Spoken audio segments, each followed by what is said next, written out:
Pumasok na po tayo sa buwan ng Ber ngayong Setyembre. Ibig sabihin, nalalapit na ang Christmas season na pinakahihintay nating lahat kada taon. Magandang araw po sa inyong lahat. Ako si Zairine Parsad Valencia at ito ang programa para sa bayan at para sa inyong lahat. Samahan niyo ako sa loob ng kalahating oras dito sa Pulsong Pinoy. Muling dumalo sa taon ng Asia-Pacific Economic Cooperation Leaders Meeting si Pangulong Benigno S. Aquino III na ginanap kamakailan sa Vladivostok, Russian Federation. Ano-ano kaya ang naging resulta ng 20th APEC Summit at ang benepisyong ihatid nito sa ating bansa? Alamin natin yan dito sa Heads Up para kay Boss.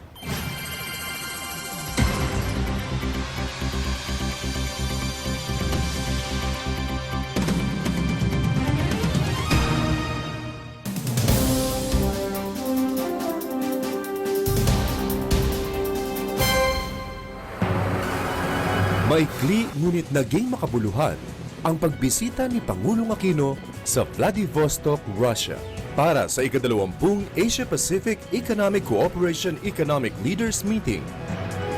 Mahalagang makibahagi sa ganitong pagtitipon dahil mula tayong walang isang bansa sa mundo, gaano mang kadambuhala o kaliit sa mapa ang kakayaning umusad ng mag-isa.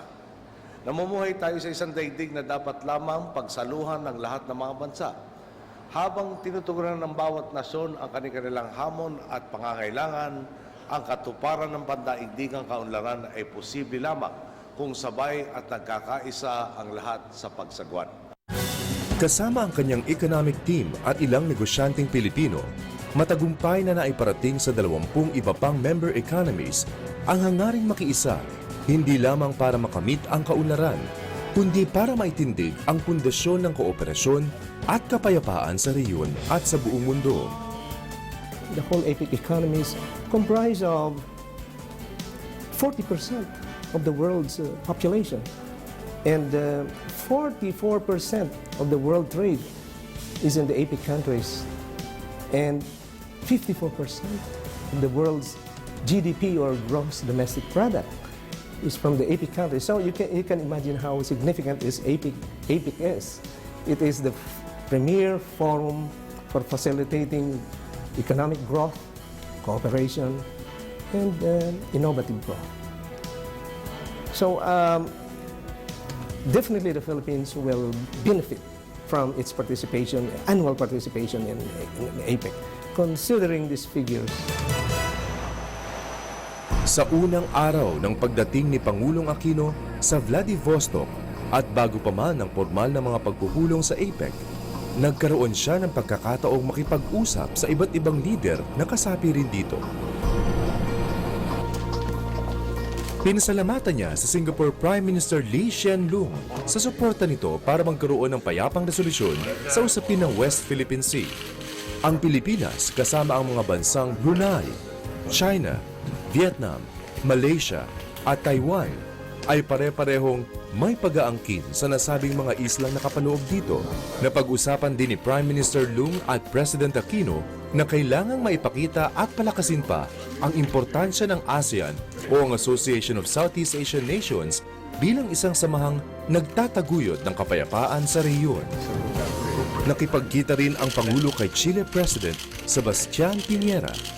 We're trying to seek the cooperation of Chile in terms of improving our tax revenues and also in curbing tax evasion.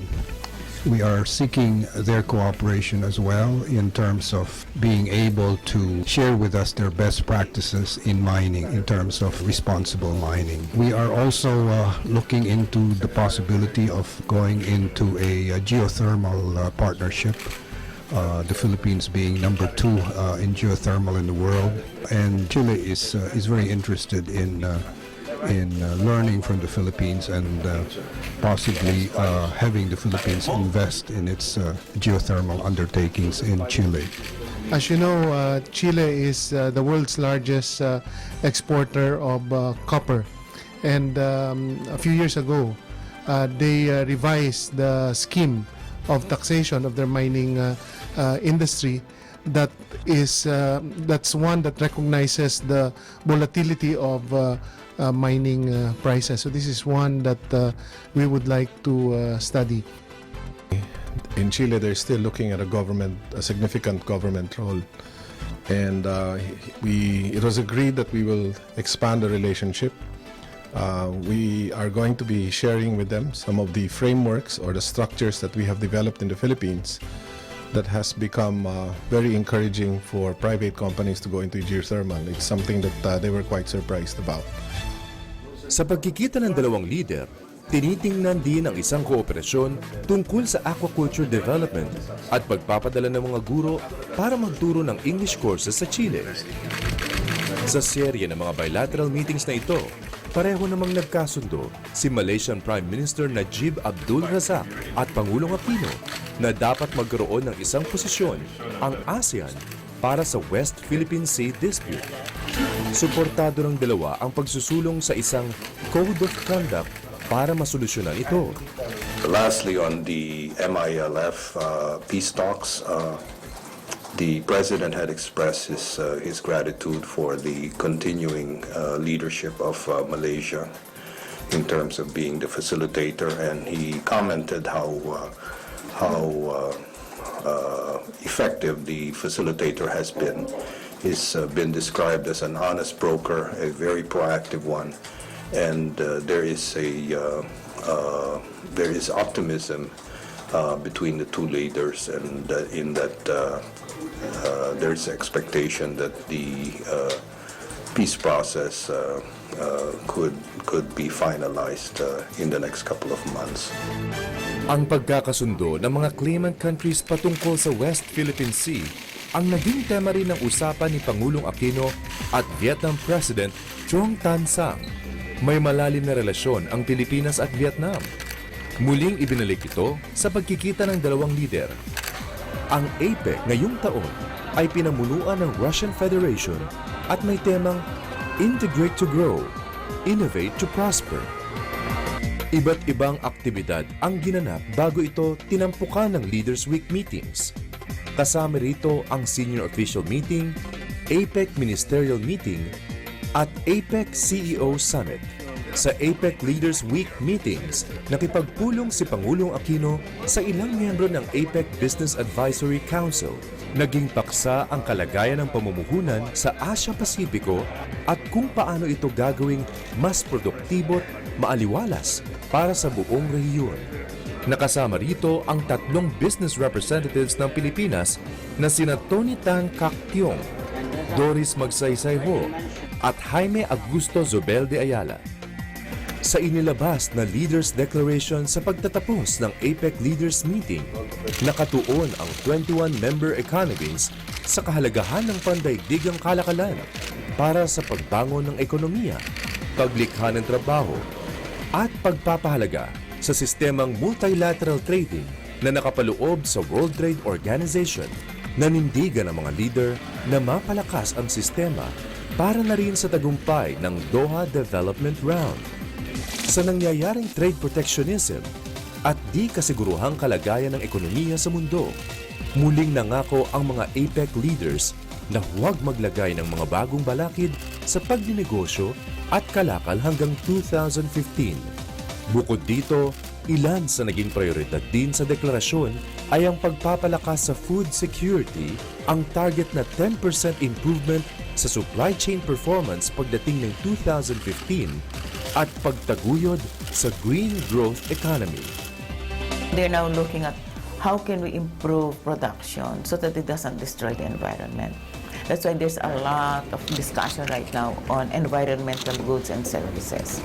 Ito yung mga produktong nakakatulong na makababa sa pollution. Like for instance, solar panels is one of them. Wind blades are one of them. There are 300 products around the world that can be considered green products. So they want to open up markets for these products. Naniniwala ang mga leader na nagawa na ang mga dapat pag-usapan at hakbang sa APEC ngayong taon para isulong ang ekonomiya ng mga bansang miyembro nito, kasabay ang pasasalamat sa Russian government para sa pag-host ng summit. Di biro ang naging preparasyon ng Russia dito sa Vladivostok, isang coastal city sa rehiyon ng Primorsky na may nagagandahang lugar para sa mga turista at nagpapakita ng mayamang kasaysayan ng Russia. Mula sa Vladivostok, itinayo ng pamahalaan ang pinakamalaking cable-stayed bridge patungo sa Ruski Island. Ang isla ay dating military fortress noong panahon ng Soviet. Tinayuan ito ng mga gusali para sa gaganaping mga pagpupulong at tirahan ng mga APEC leaders, delegates, media members at volunteers. Ito rin ngayon ang magsisilbing bagong campus ng Far Eastern Federal University. Talagang di makakailang may mga Pilipino dito sa bawat sulok ng mundo. Sa mga gusaling ito, makikita ang isang grupo ng mga Pinoy mula sa isang 5-star hotel sa Cebu na nagsilbing hotel staff. It's our first time when our company working with Philippines, so we're very impressed about Philippine staff. So this staff is very hardworking, efficient. So we have good experience with them. We share experience. We have good time here, joking, also servicing this summit. So all guests are very happy and satisfied with service which provided Philippines. Maging sa Vladivostok, naging bahagi rin ng ilang mga Pilipino na manilbihan para sa APEC. Yung Royal Caribbean International, in-hire talaga itong mga Photography, mga organizer para lang dito sa APEC. Para yung magsilbi kami dito na floating restaurant dito sa mga DAPs, sa lahat dito ng mga opisyalis na pumupunta dito para sa APEC. Mga Pilipino dito, mga masisipag magtrabaho eh. Hindi katulad ng ibang nasyon dyan na kuhan-kuhan lang, gulong-gulong. Pero mga Pilipino talaga, magaling magtrabaho. Mapagmalaki natin doon sa bansa natin. Sa Pilipinas nakatakdang ganapin ang APEC Summit taong 2015, simula na ang mga paghahanda para rito. Of course, we have an experience in 1996 when we hosted the APEC in Subic. But our experience here would give us an idea on how we are going to prepare the infrastructure, the human resource that is needed, the needs of the delegates, other areas like facilities, hotels, services, restaurants. And I think our people who are working for this APEC conference have a good grasp, have a good idea on how the preparations were made. And of course, the expenses they have made for the building the infrastructure, and early preparation, of course, would be to our advantage. We will not just host in Manila. We'll go to Clark, we'll go to Cebu, different venues. And then we'll make sure that the hotels are ready, even the cultural presentations are ready, and then the infrastructure is ready. The agenda priorities are ready. We're discussing with our own economic agencies to decide what will be our priorities. Some of these priorities in Russia will be carried over to our own, like innovative growth, education, the role of education in innovation. That's one of them. Sa kabuuan ng natapos na APEC Summit, matagumpay na naibatid ni Pangulong Aquino ang bagong mukha ng Pilipinas. Mas bukas para sa negosyo at oportunidad, mas patas para sa mga handang mamuhunan, at mas maaliwalas na sentro ng komersyo at pangangalakal, hindi lamang sa Asia-Pasipiko, kundi sa buong mundo. Tulad ng mga nakalipas nating pag-iibang bayan, iisa ang maugong na bukang bibig ng daigdig. Ibang-iba na ang Pilipinas hanggat sa iba, kaya tibagin man ang mga barikadang pang-ekonomiya at hindi mapigil sa pag-aarangkada. Kung nagawa ng 21 bansa sa APEC na magbalikatan tungo sa isang adhikain, handa rin dapat ang bawat Pilipino makiambag para maabot natin ang ating pambansang hangarin. Kinabukasan ng susunod na salinlahi ang nakataya po dito. Huwag sana nating baliwalain.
Patuloy na sumusubaybay dito sa Pulsong Pinoy.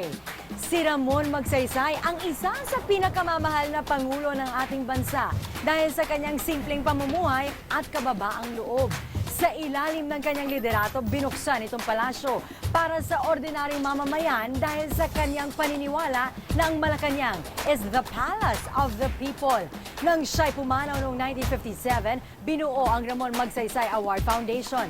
Taon-taon, pinaparangalan nito ang natatanging individual na kumakatawan sa misyon ng foundation na honoring greatness of spirit and selfless service to the people of Asia. Yan ang aming tampok sa salaysay ng lahi.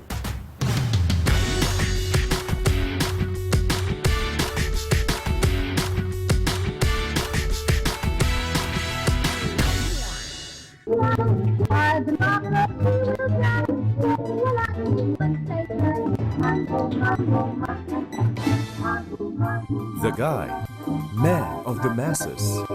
Yan ang itinuring sa pampitong Pangulo ng Republika ng Pilipinas, si Pangulong Ramon Magsaysay.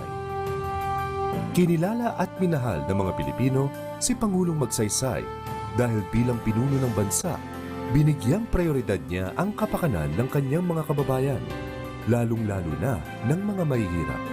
Siya ang kauna-unahang Pangulo na nagbukas ng palasyo ng Malacanang para sa karaniwang Juan de la Cruz. Naniniwala ako na ang pamahalaan ay dapat magsimula sa ibaba patungo sa itaas, sapagkat ang pamahalaan ay umiiral para sa kagalingan ng mahirap ng mamamayan ng bansa. Sa loob ng mahigit 3 taong panunungkulan, ibinalik ng isang simple at mapagkumbabang Pangulo ang tiwala at kumpiyansa ng mga Pilipino sa gobyerno ng Pilipinas. Nang ang sinakyang eroplano ni Pangulong Magsaysay ay bumagsak noong 1957, marami ang nagluksa sa kamatayan ng isang tapat at mahusay na lider. Kasama sa pagdadalamhati ng mga Pilipino ang mga Amerikanong Rockefeller Brothers. Sila ay mga kaibigan at tagahanga ng yumaong Pangulo. So yung Rockefeller Brothers na kilala si President Magsaysay at mga tagahanga niya, gusto nilang bigyan ng parangal na hindi monumento or hindi building. Gusto nilang bigyan ng parangal yung ideals ni President Magsaysay as a leader. At sa tingin nila, ito magiging mas makahulugan na parangal kung bibigyan ng recognition ang mga taong kapareho ni President Magsaysay. Sa pamamagitan ng Rockefeller Brothers Foundation, nabuo ang Ramon Magsaysay Foundation at ang Ramon Magsaysay Award. Sa pamamagitan ng Ramon Magsaysay Award, kinikilala ang mga individual at organisasyon sa Asia na sumasalamin sa natatanging katangian ng dating Pangulo. Marami kaming kriteria, hindi naman namin inaanunsyo. Kasi kung hindi, pipila mga tao na mag-a-apply for the award. Bawal mag-apply no?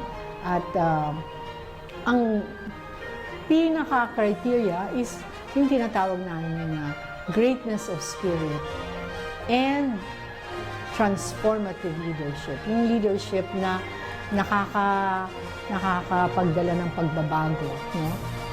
Pero in selfless service, no, to the peoples of Asia. So, yung foundation gumagawa talaga ng research na ano ba ang mga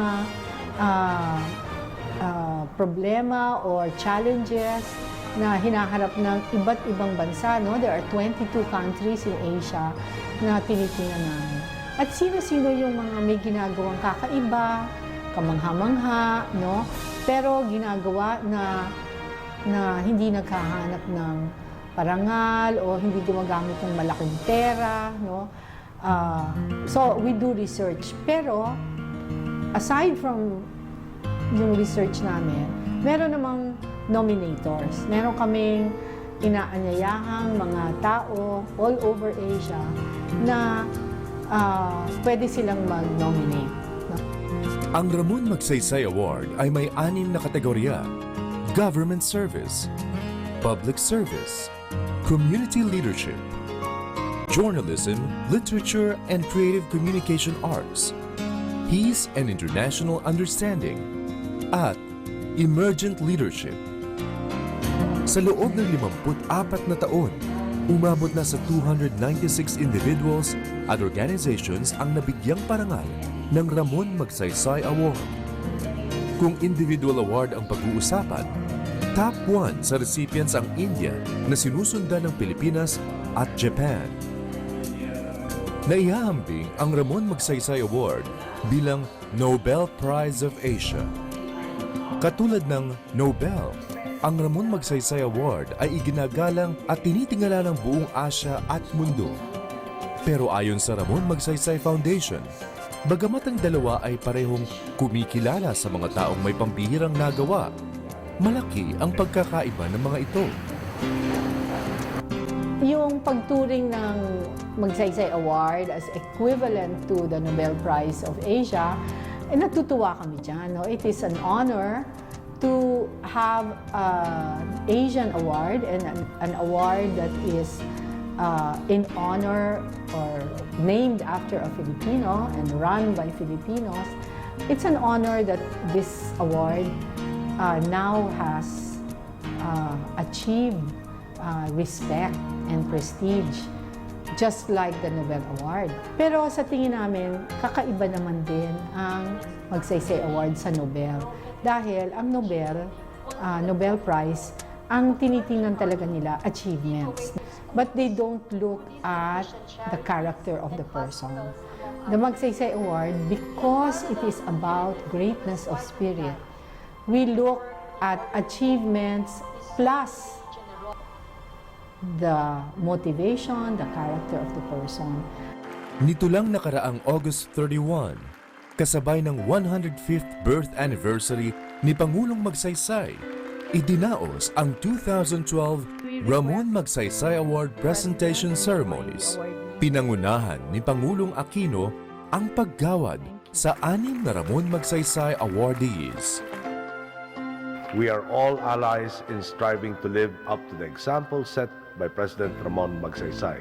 With his big heart, his honest mind, his sound instincts, his virtue of healthy impatience, and his abiding love for the common man. Kabilang sa mga pinarangalan ng Magsaysay Award ay sina Chen Shuju ng Taiwan, Kulanday Francis ng India, Sieda Rizwana Hassan ng Bangladesh, Yang Sain Koma ng Cambodia, Ambrosius Ruindriato ng Indonesia, at ang kababayan nating si Romulo Davide. Si Romulo Davide ay isang agricultural scientist at nabansagang father of plant nematology. Nabigyang parangal siya dahil sa kanyang mga projects na Biocon o Biological Control Product Against Nematodes Pests, pati na ang FSTP o Farmer Scientists Training Program. Malaki ang naitulong ng mga ito sa pag-aangat ng kabuhayan ng mga Pilipinong magsasaka.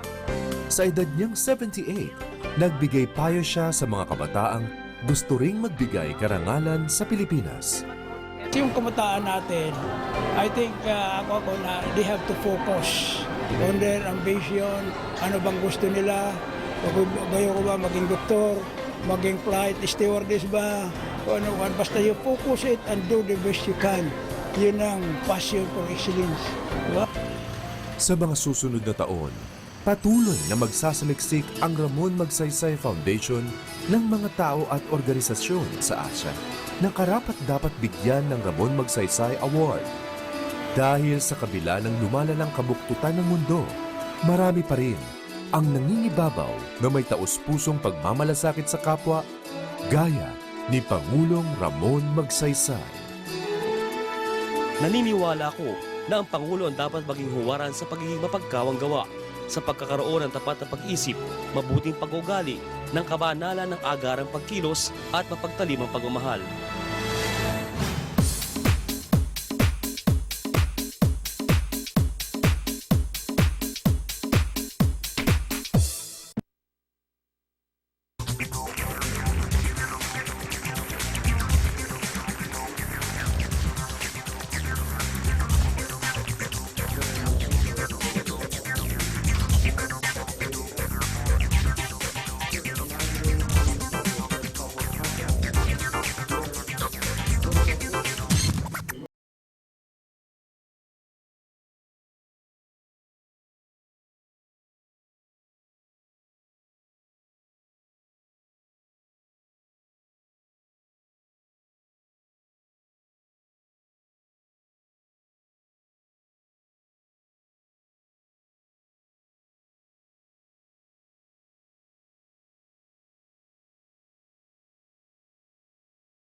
naman ang kalahating oras at kami nagpapasalamat sa inyong walang sawang pagtangkilik sa ating programa.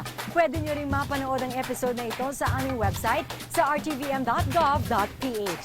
Ako po si Zairine Farsad Valencia na nag-iiwan ng isang mapagpalang araw sa inyong lahat.